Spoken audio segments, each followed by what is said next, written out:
नमस्कार मित्रों, आप सभी का स्वागत है आपके अपने YouTube channel math magic with Aman sir पर। आज की क्लास में हम लोग ज्योमेट्री स्टार्ट करने वाले हैं। इससे पहले हम लोग पढ़ चुके हैं अलजेब्रा और trigonometry, percentage, election based question, इन सबको हम लोगों ने सॉल्व कर लिया है। अब आज की क्लास से हम लोग स्टार्ट करेंगे ज्योमेट्री। अब ये क्वेश्चन हमारे सारे क्या हैं, एसएससी सीजीएल 2023 के प्रीवियस ईयर के पेपर जो पूछे गए हैं। अगर आप लोग नए हों तो हमारे चैनल को सब्सक्राइब करें, वीडियो को लाइक करें और अपने दोस्तों के साथ शेयर जरूर करें। आइए शुरू करते हैं अपने क्वेश्चन के सिलसिले को। सवाल हमारा पहला दिया है, दो संकेंद्रीय वृत्तों की त्रिज्याएं 10 सेंटीमीटर और 6 सेंटीमीटर हैं। बड़े वृत्त की उस जीवा की लंबाई ज्ञात कीजिए जो छोटे वृत्त को स्पर्श करता है। देखो, अगर आप लोगों की अंडरस्टैंडिंग अच्छी है, अगर माइंड में इसका फिगर बन जा रहा है तो आप लोग इसका उत्तर बिना चित्र बनाए भी कर लोगे। लेकिन अगर नहीं हो पा रहा है तो चलिए ठीक है, हम लोग चित्र भी बना के देख लेते हैं। देखो, कहा है सबसे पहले दो संकेंद्रीय वृत्त, यानी कि कॉन्सेंट्रिक मतलब जिसका सेंटर एक ही हो, ठीक है ना। ऐसे दो सर्कल जिसका सेंटर एक है। चलिए मैं दो सर्कल बनाता हूं, मैं क्या कहता हूं, दो सर्कल बनाता हूं जिसका सेंटर क्या है, एक ही है। देखिए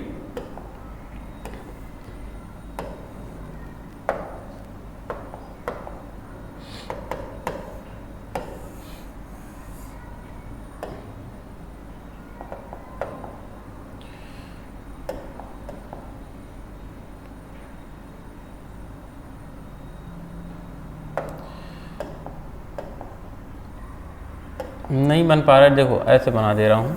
एक सर्कल ये हुआ हमारा और दूसरा सर्कल ये हुआ हमारा, ठीक। हमने दो सर्कल बनाया, ठीक है। और ये दोनों ऐसे सर्कल हैं ना जिनका सेंटर क्या है, एक ही है। इन दोनों सर्कल का सेंटर एक ही है, यानी कि सेंटर इनका यही है, ठीक। क्या कहा है, दो इसमें से एक की त्रिज्या 10 है और एक की त्रिज्या 6 है। बड़े वृत्त के उस जीवा की लंबाई बतानी है। हमें इस बड़े वृत्त की जीवा की लंबाई बतानी है जो छोटे वृत्त को स्पर्श करता हुआ जा रहा है, यानी कि जो छोटे वृत्त की स्पर्श रेखा है, ऐसे ऐसे जा रहा होगा तो यहीं कहीं पे ये क्या कर रहा है, स्पर्श कर रहा है। हमें इसी की लंबाई बतानी है। तो देखो, बड़े वृत्त की रेडियस हमें दिया हुआ है, बड़े वृत्त की रेडियस दिया है 10। बड़े वृत्त की रेडियस कितना दिया है, 10। और छोटे वृत्त की रेडियस ये हो जाएगी, छोटे वृत्त की रेडियस कितनी दिया है, 6। अब देखो यहाँ पे ये जो स्पर्श रेखा होती है इस पर त्रिज्या हमेशा लंब रहती है, ठीक है ना, 90 डिग्री का एंगल बनाती है। तो अगर ये 10 है, ये 6 है, तो ये कितना हो जाएगा, 8 हो जाएगा। और ये अगर 8 है तो ये भी हमारा कितना होता है, 8 होता है। दोनों साइड बराबर होता है। तो यानी कि हमारे इस जीवा की लंबाई कितनी हो गई, 16 सेंटीमीटर, 16 सेंटीमीटर, ठीक है ना। तो उत्तर हमारा क्या हो जाएगा, 16 सेंटीमीटर। क्लियर है। आगे बढ़े अगले सवाल पे। क्वेश्चन नंबर हमारा नेक्स्ट है, देखिए सवाल नंबर 2। सवाल नंबर 2,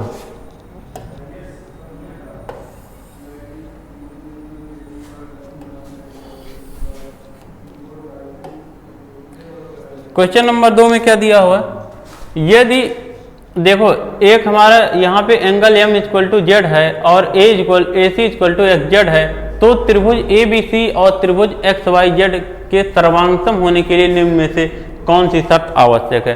सर्वांगसम मतलब ऐसी आकृति जिसके सारे अंग क्या हों, समान हों, ठीक है ना। देखो, समरूप होता है और सर्वांगसम होता है, दोनों में अंतर होता है। समरूप मतलब देखने में एक जैसा है लेकिन उसकी क्या ना, उसकी प्रॉपर्टी सारी एक होगी। जैसे एक छोटा सर्कल हो गया, एक बड़ा सर्कल हो गया, तो वो समरूप होगा। और सर्वांगसम मतलब सारे अंग समान हों, ठीक है ना। तो देखो, अगर मैं यहाँ पे बात करूँ, एक ट्रायंगल हमारा ABC है और एक ट्रायंगल हमारा क्या है, XYZ है। एक ट्रायंगल हमारा क्या है, XYZ है। ये है हमारा ABC और ये है हमारा XYZ। अब देखो, कहा है AC बराबर XZ, यानी कि ये जो AC है ना, ये X और Z के बराबर है। ये दोनों भुजा बराबर हो गई। और C और एंगल Z आपस में समान है, यानी कि ये और ये दोनों आपस में समान है, ठीक है ना। तो आगे पूछा है, अगर इन दोनों को हमें सर्वांगसम कराना है तो आगे क्या करना पड़ेगा। अब देखो, एक भुजा एक एंगल समान हो गया तो हमें पता है साइड एंगल साइड की प्रॉपर्टी होती है, यानी कि एक भुजा एक एंगल, अगर इस एंगल के साथ दूसरी वाली भुजा भी अगर समान हो जाए तो ये क्या हो जाएंगे, समरूप हो जाएंगे। यानी कि अगर ये भुजा और ये भुजा भी आपस में बराबर हो जाए तो ये समरूप हो जाएगा। कौन सी प्रॉपर्टी से, साइड एंगल साइड, ठीक है ना। तो साइड एंगल साइड के हिसाब से ये क्या हो जाएगा, हमारा दोनों क्या हो जाएगा, सर्वांगसम हो जाएगा, यानी कि BC और YZ आपस में बराबर हो जाए। BC बराबर अगर YZ हो जाएगा तो ये हमारा क्या हो जाएगा, सर्वांगसम हो जाएगा। क्लियर है। आगे बढ़े अगले सवाल पे। क्वेश्चन नंबर हमारा तीसरा है, सवाल नंबर 3 है। देखिए क्या इसमें दिया हुआ है, इसमें लिखा गया है दी गई आकृति में PAB एक छेदक रेखा है और PT P से वृत्त की स्पर्श रेखा है। यदि PT बराबर 8 सेंटीमीटर, PA बराबर 6 सेंटीमीटर, तो AB यानी कि X का हमें मान बताना है। ठीक है ना। अब देखो ये ऐसे क्वेश्चन बड़े ही आसान होते हैं। इसका डायरेक्ट आपको फार्मूला पता होगा, क्या होता है, PT स्क्वायर बराबर PT का स्क्वायर बराबर PB into PA, PB into PA। ठीक है ना। यानी कि यहां से यहां तक और गुणे यहां से यहां तक। अब PT हमारा 8 है, 8 का स्क्वायर कितना हो जाएगा, 64 बराबर PB हमारा कितना है, 6 प्लस x है, 6 प्लस x है। और PA हमारा कितना है, 6 है, तो गुणे क्या हो जाएगा, 6 हो जाएगा। अब देखो इस 6 से आप 64 को काट दोगे तो कितनी बार में, 2 से कटेगा 3 बार में, 2 से कटेगा कितनी बार में, 32 बार में, 32 बार में कट जाएगा। तो यानी कि इधर आएगा तो ये 32/3 हो जाएगा। यहां से हमारा x बराबर क्या आ जाएगा, 32/3 और माइनस क्या हो जाएगा, माइनस ही हमारा 6 हो जाएगा। तो 6 त्रिक 18 में से 32 गया कितना हो जाएगा, सॉरी 32 में से 18 गया हो जाएगा 14 और नीचे क्या है 3, यानी कि 14/3 हमारा क्या हो जाएगा, इस सवाल का उत्तर हो जाएगा। ठीक है ना। इसमें ये फार्मूला है PT square equal to PB into PA, ये होता है अगर ऐसा डायग्राम है। आगे बढ़े अगले सवाल पे। क्वेश्चन नंबर 4 हमारा है। सवाल नंबर 4 हम लोग देख लेते हैं क्या दिया गया है।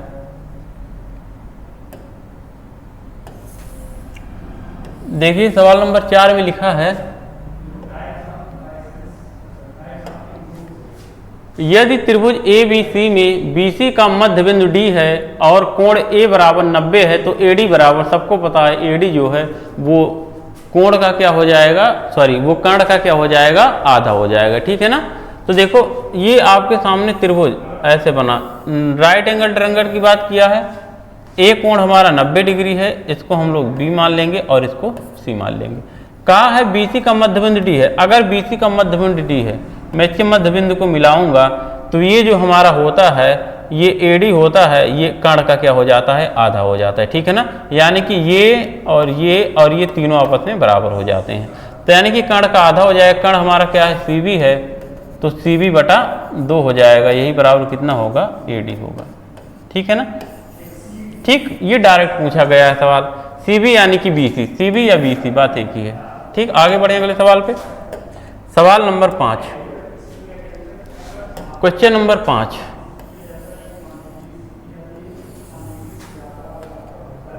देखो क्या दिया है, मान लीजिए ABC PQR दो सर्वांगसम त्रिभुज, सर्वांगसम मतलब जिसके सारे अंग समान हो, जैसे कि कोण A बराबर कोण P बराबर 90 डिग्री। यदि BC बराबर 13 है तो PR बराबर 5 है, तो AB का मान बताना है। अब देखो दो त्रिभुज हैं, क्या है, सर्वांगसम है। सर्वांगसम मतलब सारे अंग इनके समान हैं, यानी कि हर भुजा आपस में बराबर है, हर कोण आपस में बराबर। कहा है A और P, यहाँ पे A 90 है और यहाँ पे P 90 है। A इसको B मानूंगा, इसको C मानूंगा, और PQR है ना, तो इसको P और इसको Q और इसको मैं R ले लूंगा। सही है ना। अब देखो BC बराबर 13, अगर ये BC बराबर यहाँ से 13 है तो मतलब ये भी हमारा कितना होगा, ये भी 13 होगा। ठीक है ना, क्योंकि सर्वांगसम की बात किया है तो कर्ण बराबर रहेगा। PR बराबर 5। अब PR, अगर PR ये 5 है तो इसका मतलब ये भी 5 होगा, सर्वांगसम है। इसका मतलब अगर ये 5 है, ये 13 है, तो ये क्या हो जाएगा 12, और ये भी क्या हो जाएगा 12। 5 12 13 ट्रिपलेट है। तो हमारा क्या बताना है, तो AB बताना है। AB आपका क्या हो जाएगा 12 सेंटीमीटर। क्लियर है। ये भी हमारा कितना हो गया 12 सेंटीमीटर। आगे बढ़े अगले सवाल पे। सवाल नंबर 6।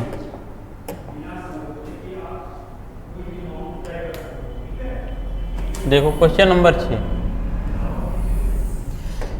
क्वेश्चन नंबर 6 में क्या दिया गया है, इसमें लिखा गया है एक वृत्त के केंद्र से उसकी 40 सेंटीमीटर लंबी जीवा पर 15 सेंटीमीटर लंबा लंब खींचा जाता है, वृत्त की त्रिज्या बतानी है। आइए देखिए समझते हैं।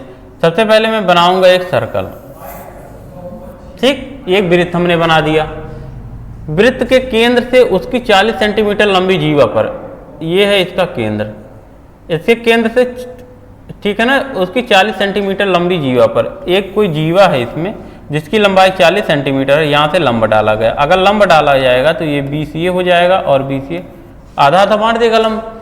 और इसकी जो रेडियस है वो क्या दिया है, वृत्त की रेडियस हमें बताना है, ठीक है ना। रेडियस ये r मैंने मान लिया और ये कितना दिया हुआ है, ये 15 दिया हुआ है। अब देखो 15 और 20, अब देखो यहाँ पे कितना ट्रिपलेट बन जाएगा 15, 20 और 25 का, तो यानी कि ये r बराबर क्या हो जाएगा हमारा 25। 15, 20, 25 का हमारा ट्रिपलेट होता है तो r बराबर हमारा क्या हो जाएगा 25, ठीक है ना। यानी कि इसकी रेडियस कितनी आ गई 25 आ गई। आगे बढ़े अगले सवाल पे। चलिए क्वेश्चन नंबर हमारा नेक्स्ट देखते हैं 6 के बाद सवाल नंबर 7।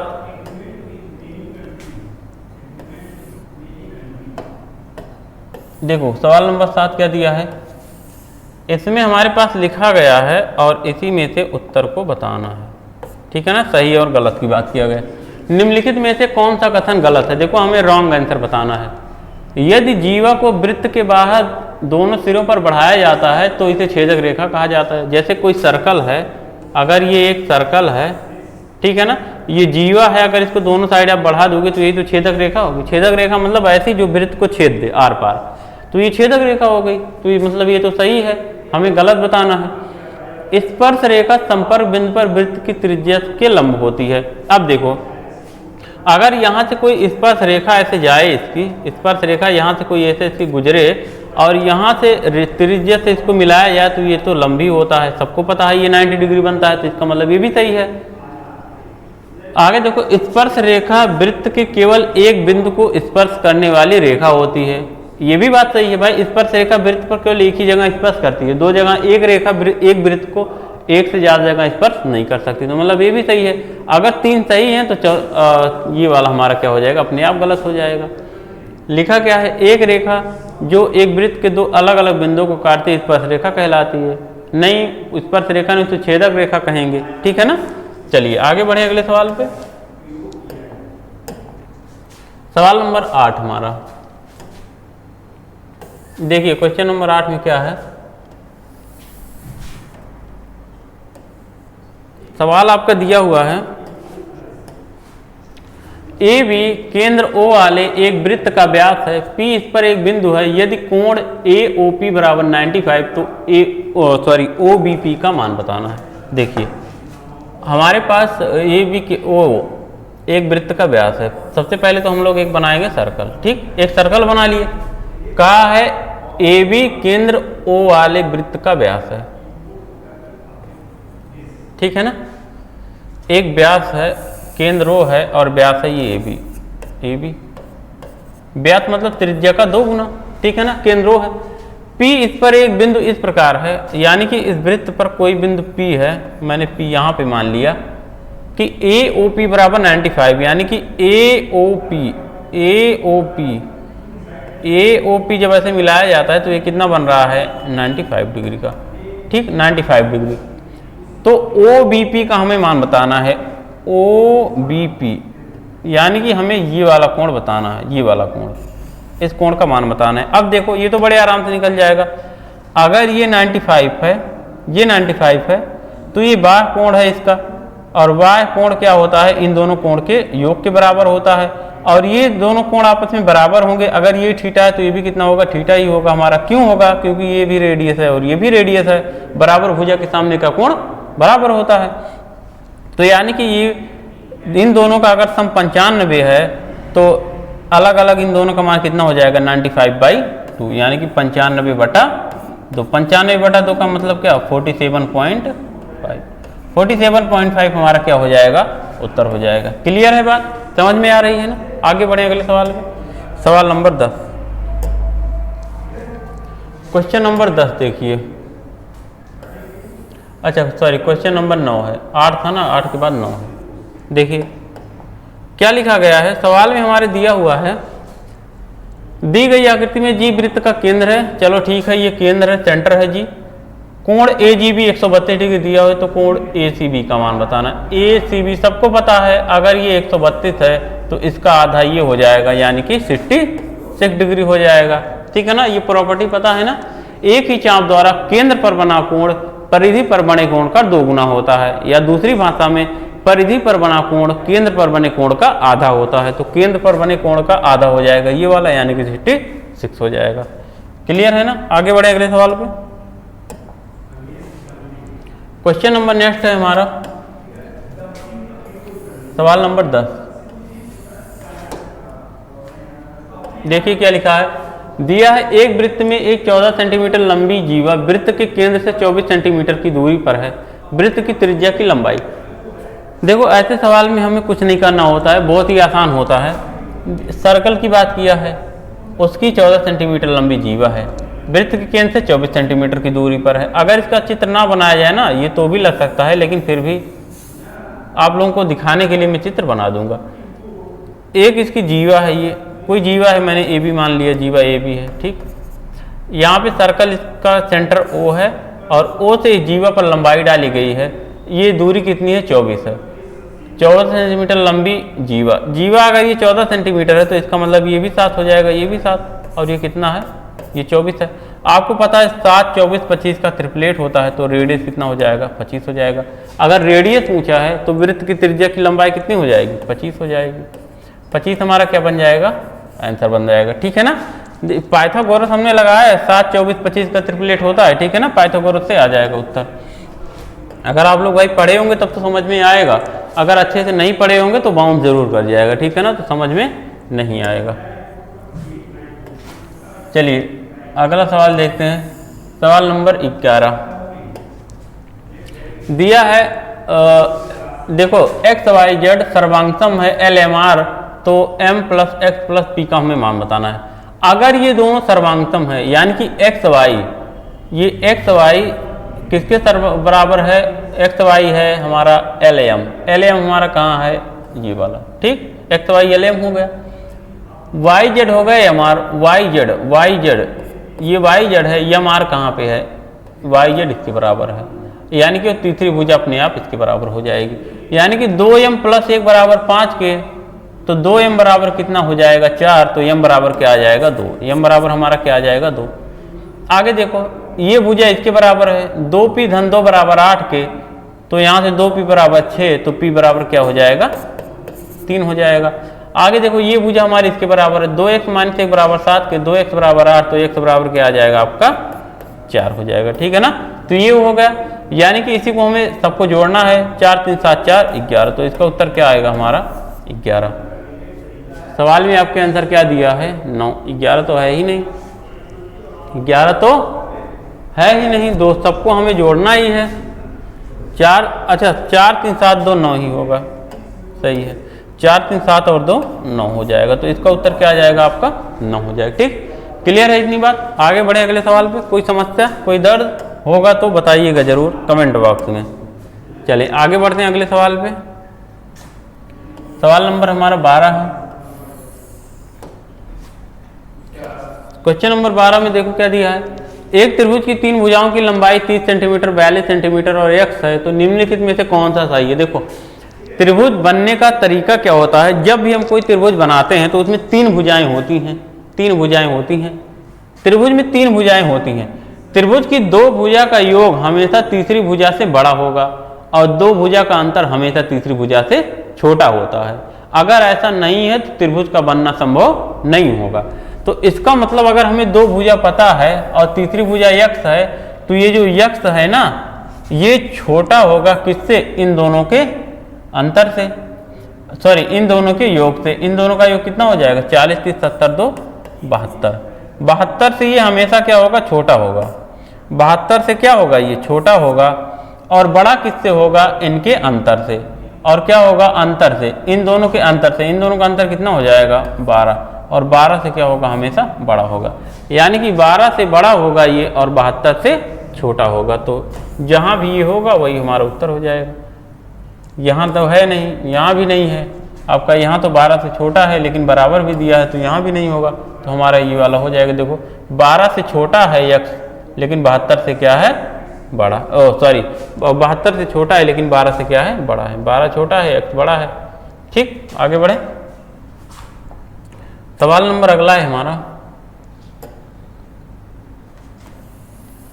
क्वेश्चन नंबर 13 है, यदि एक समबाहु त्रिभुज की भुजा में 34% की वृद्धि किया जाए तो उसके क्षेत्रफल में क्या प्रभाव पड़ेगा। अब देखो त्रिभुज का क्षेत्रफल जो होता है वो दो फैक्टर पर निर्भर करता है, एक तो लंबाई एक तो आधार और दूसरी क्या होती है ऊंचाई। तो दो फैक्टर पे निर्भर करता है, अगर दो फैक्टर पे निर्भर करता है तो उसका क्षेत्रफल जो है क्या हो जाएगा, क्षेत्रफल में प्रतिशत वृद्धि। अगर त्रिभुज की भुजा को समबाहु त्रिभुज है यानी कि उसकी सारी भुजाएं क्या होंगी बराबर होंगी। समबाहु त्रिभुज में क्या होती है सारी भुजाएं बराबर होती हैं। अगर उसकी एक भुजा को 34 बढ़ाया जाएगा तो उसके क्षेत्रफल में क्या प्रभाव पड़ेगा, 34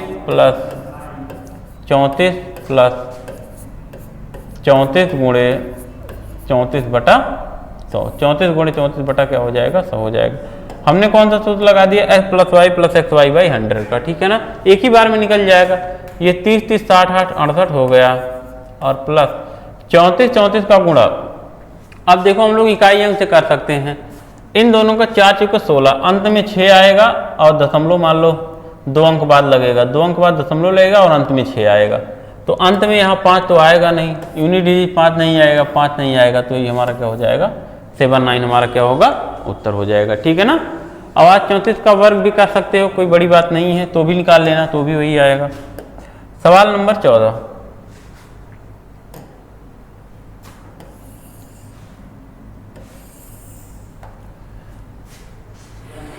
दिया गया है कोई त्रिभुज है जिसकी भुजा 16 30 34 इकाई है। ऐसे त्रिभुज ABC के परिगत एक वृत्त है, उस वृत्त की हमें त्रिज्या बतानी, ठीक है ना, इसके परिवृत्त की त्रिज्या बतानी है। अच्छा अगर आप लोग इसको ध्यान से देखो ना 16 30 34, तो अगर आप इसको सबको 2 से काट दो तो ये हो जाएगा 8, ये हो जाएगा 15 और ये हो जाएगा 17।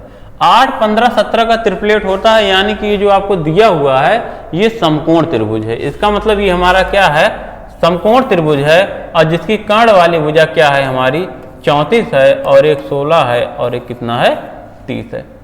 अब इसके अगर परिवृत्त बनाया जाएगा तो इसके परिवृत्त की जो त्रिज्या होती है वो कर्ण का क्या होता है आधा होता है, तो यानी कि 34 का आधा क्या हो जाएगा 17, इसका क्या हो जाएगा रेडियस हो जाएगा, ठीक है ना। 17 हमारा क्या हो जाएगा उत्तर हो जाएगा। आगे बढ़े अगले सवाल पे, सवाल नंबर 15, सवाल नंबर 15 और आज का last question.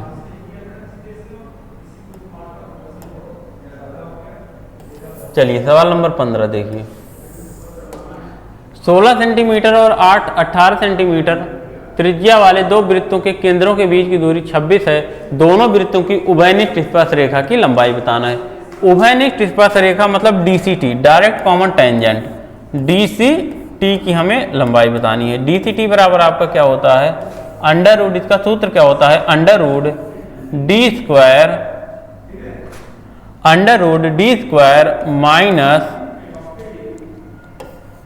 R1 minus R2, यानी कि R1 माइनस R2 का वर्ग, D square minus R1 minus R2 का वर्ग, ठीक है ना। DCT होता है और इसमें तिर्यक ऊंचाई भी पूछी जाती है TCT। अगर TCT आपसे पूछा जाए तो उसका फार्मूला क्या होता है देख लो, उसका भी लिख दे रहा हूं यहीं पे। अगर आपसे TCT पूछा जाए TCT, ठीक है ना, तो उसका भी सूत्र यही होता है, बस थोड़ा सा अंतर है। D स्क्वायर माइनस यहाँ पे R1 प्लस R2 हो जाता है, ठीक है ना, इसका स्क्वायर हो जाता है, यहाँ पे माइनस वहाँ पे प्लस।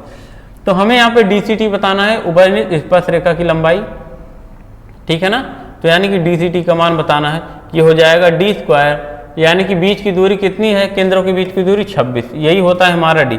26 का स्क्वायर कितना हो जाता है 676 और माइनस दोनों वृत्त की त्रिज्याएं 16 और 18, इन दोनों का अंतर कितना है 16 और 18 का अंतर क्या होता है 2, 2 का स्क्वायर कितना हो जाएगा 4, तो इसका क्या लेना है हमें वर्गमूल, तो घटा दो 672 अंडर रूट 672, तो अंडर रूट 672 आ रहा है, तो ये तो 16 से कट जाएगा, 16 का मतलब 4 बाहर हो जाएगा और अंडर रूट में कितना बचेगा, 16 चौका 64, 16 चौका 64, 3 और 16 दूनी 32, 4 अंडर रूट 42 हो जा रहा है। यहाँ तो आंसर ही नहीं मैच कर रहा है, ठीक है ना, इसमें तो मैच नहीं कर रहा है, उत्तर आपका समझ में नहीं। हो सकता है यहाँ पे कुछ और डिजिट हो सकता है चेंज हो गया हो, ठीक है ना, अंक हमारा बदल गया होगा तो उत्तर हमारा बदल जाएगा, नहीं मैच खाएगा। ठीक, तो आज हम लोग यहीं तक पढ़ेंगे, इससे आगे हम लोग अपने नेक्स्ट क्लास में पढ़ेंगे। और अगर आप लोग चैनल को सब्सक्राइब नहीं किए हैं तो चैनल को सब्सक्राइब जरूर करें। मिलेंगे अपनी नेक्स्ट क्लास में, खुश रहिए, मस्त रहिए और पढ़ते रहिए।